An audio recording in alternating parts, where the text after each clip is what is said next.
Saatnya ngopi bareng, namun sebelumnya jangan lupa like, subscribe, dan tekan tombol notifikasinya. Serta bagikan kepada yang lain.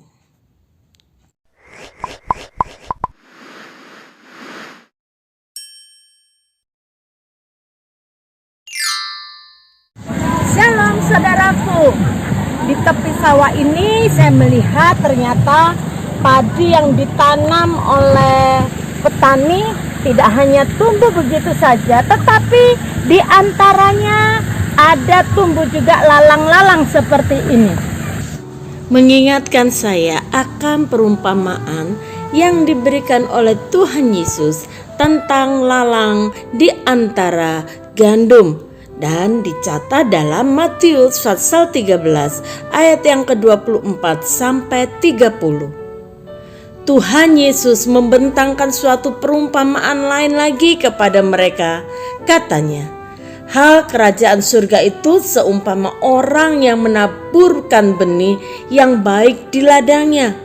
Tetapi pada waktu semua orang tidur, datanglah musuhnya menaburkan benih lalang di antara gandum itu, lalu pergi. Ketika gandum itu tumbuh dan mulai berbulir, nampak jugalah lalang itu. Maka datanglah hamba-hamba Tuan ladang itu kepadanya dan berkata, "Tuan, bukankah benih baik yang Tuan taburkan di ladang Tuan? Dari manakah lalang itu?" Jawab Tuan itu, "Seorang musuh yang melakukannya." Lalu berkatalah hamba-hamba itu kepadanya, "Jadi maukah Tuan supaya kami pergi mencabut lalang itu?" Tetapi ia berkata, "Jangan, sebab mungkin gandum itu ikut tercabut pada waktu kamu mencabut lalang itu. Biarkanlah keduanya tumbuh bersama sampai waktu menuai. Pada waktu itu aku akan berkata kepada para penuai, kumpulkanlah dahulu lalang itu dan ikatlah berberkas-berkas untuk dibakar. Kemudian kumpulkanlah gandum itu ke dalam lumbungku." Ada sebuah hal yang aneh dari perumpamaan tersebut. Tuan yang mempunyai ladang melarang hamba-hambanya untuk mencabut lalang yang tumbuh di antara gandum. Padahal lalang itu bila tidak dicabut, maka nutrisi tanah itu akan terbagi, dan itu akan membuat gandumnya kekurangan nutrisi. Selain itu, lalang mudah menyerap nutrisi tanah dan mudah menyerang tanaman gandum tersebut. Apa maksud perumpamaan tersebut?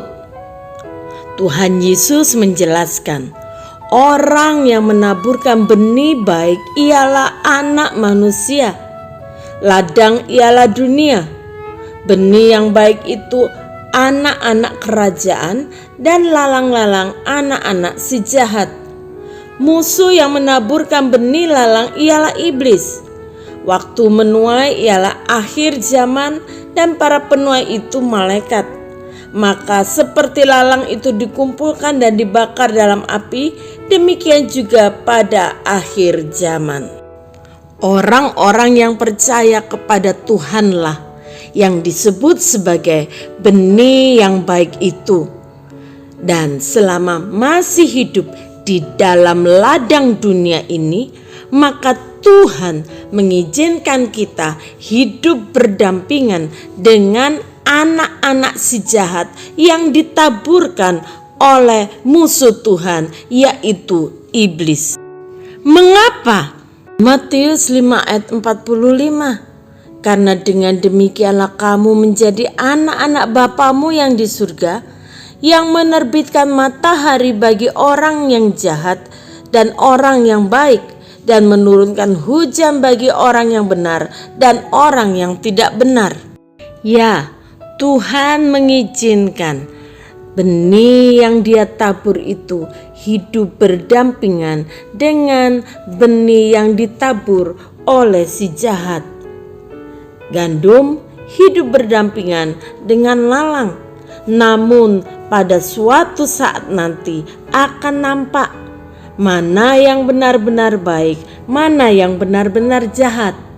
Gandum yang berisi akan tertunduk, tetapi tanaman lalang itu akan tegak. Peribahasa dunia ini mengatakan kita harus mengambil ilmunya padi. Semakin berisi, semakin merunduk. Semakin kita mengerti kebenaran, semakin kita menjadi orang-orang yang rendah hati.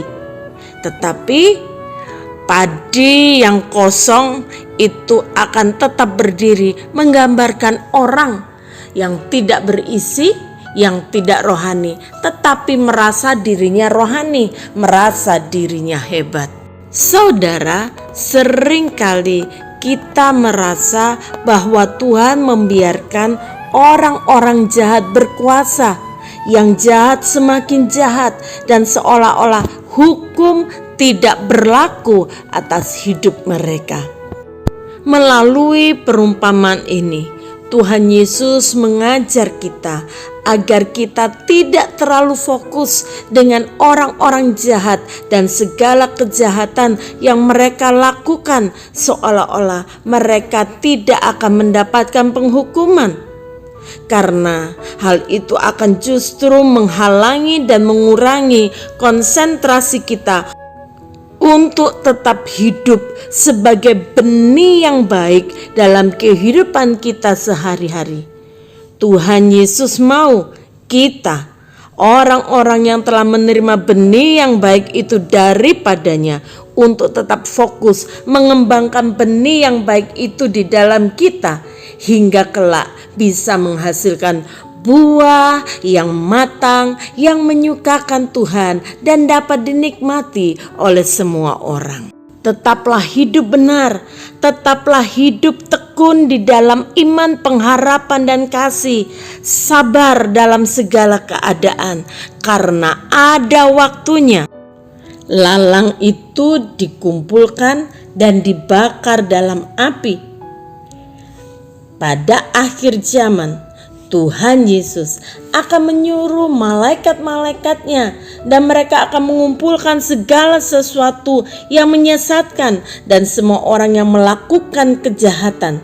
Semuanya akan dicampakkan ke dalam dapur api. Di sanalah akan terdapat ratapan dan kertakan gigi. Dan pada waktu itulah orang-orang benar akan bercahaya seperti matahari dalam kerajaan Bapa mereka. Siapa bertelinga, hendaklah ia mendengar.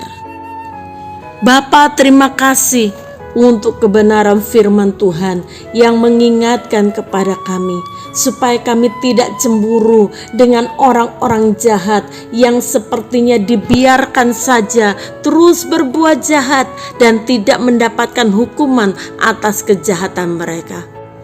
Tolong kami untuk terus fokus mengembangkan benih yang baik yang daripada Tuhan, tetap hidup dalam kebenaran, tetap hidup di dalam iman, pengharapan dan kasih kami dengan setia kepada Tuhan, sampai saatnya Engkau akan menyatakan kuasa-Mu atas dunia ini. Kami akan hidup sebagai orang-orang yang dipermuliakan oleh Tuhan. Kami akan mendapatkan tempat dalam kerajaan-Mu. Terima kasih untuk anugerah-Mu. Di dalam nama Tuhan Yesus, haleluya, amin. Mari mengembangkan benih yang baik yang Tuhan tabur di dalam hidup kita dengan hidup dalam kebenaran, hingga kelak kita menghasilkan buah-buah yang menyenangkan hati Tuhan. Tuhan Yesus memberkati.